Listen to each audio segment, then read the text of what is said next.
So if you look at the first MDG, or the first SDG that are going to take place, since 2001, poverty fell 56% in Brazil. And what explains it? Half of it is growth, half of it is inequality fall, what we may call a middle path. So I think the secret of Brazil experience until this point was this balance between growth and inequality. So each explained half, more or less half of the extreme poverty fall, and that in just 12 years was enough to reach the MDG, the first MDG. To make a long story short, the median is growing 3 times faster than GDP, while the mean is growing twice faster than GDP. So to understand Brazil, you cannot only look at the mean, and you cannot only look at GDP. You have to look at other data coming from household surveys. This was until 2013. What's happening now? So this is the latest data is from July 2015. On the left is the mean, on the right is the median. So there is a sharp reversal of growth rates in these last months. So in just 6 months, income growth was 2% positive in real per capita terms. Now it's minus 4.3. So it's a very, very sharp, very, very fast reversal. Just 6 months. To have an idea, in the end of 2014, we had the lowest unemployment rate ever registered in Brazil. In just 6 months, we went back to 6 years ago.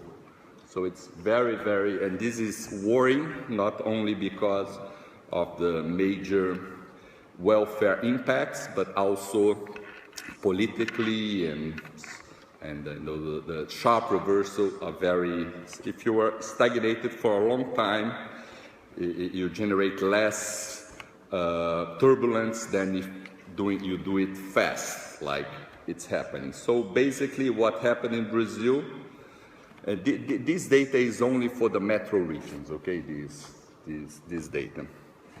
If I look at the country as a whole, income is falling, 0.5 percentage point.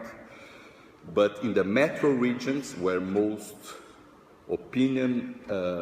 public opinion makers, politicians live in, there is really a sharp fall, especially in the suburbs of the Brazilian cities. Then the fall is even faster. So if I look at this data, these big numbers, for example, the minus 0.5 in 2000, this is March 2013. This was just before we had big demonstrations, protests in Brazilian streets. Then there was a recovery. And more recently, in the last 6 months, we got quite a few protests. And so this data perhaps helps us to understand this metropolitan data, what is happening behind, one of the reasons behind the rise of protests, street protests in the Brazilian case. On what is driving these protests, so I'm going to use the data that we generate from the protests that happened during the Confederations Cup in 2013. So it's a national household survey, 3,800 interviews. So the main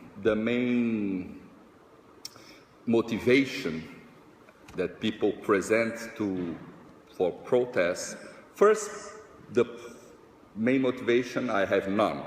So the first one is no specific motivation. The second is education and health. And the third is corruption, honest government. So this is important, the 3 most important ones. So I present the first line, this motivation. If I get some evidence on change of income distribution, I see that people who live in the Northeast, the second most important, is the poorest, where income grew 3 times faster than in the Southeast, which is the rich area of the country. People are very unlikely to participate, are much more unlikely to participate in the demonstrations. So there is some sort of a sign that perhaps this was not a protest against inequality, okay? Maybe it could be the other way around. Of course, there is corruption, there is other reasons, there is the downturn of the economy, especially when it reaches the labor market, as we saw.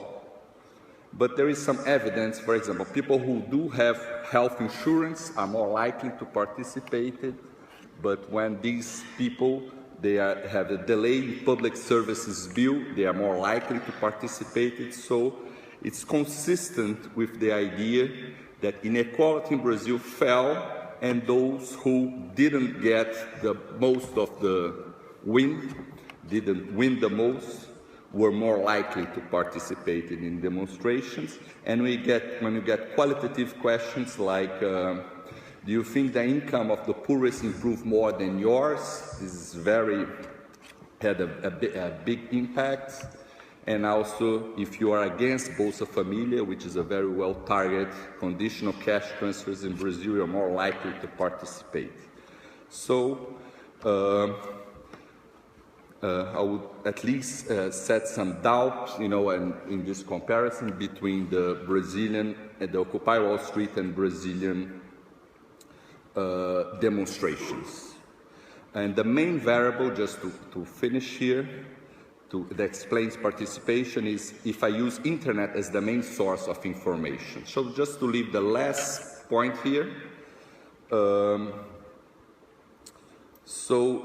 There is a new technology in the world that allow people to organize themselves to do demonstrations, a new technology. But the use you're going to do of this technology depends from place to place. But the point I would like to raise here is the fact that the bottom part of the Brazilian income distribution doesn't have access to the internet. So it's not very likely, they cannot organize themselves. So maybe the voices of the poor will not come out of the internet, at least for now, maybe in a few years. So this, I do have some data, I don't have any more time, to discuss the role of assets in the change of assets, income, tax data, etc. But perhaps we could use that we can talk about that in the discussions. Thank you.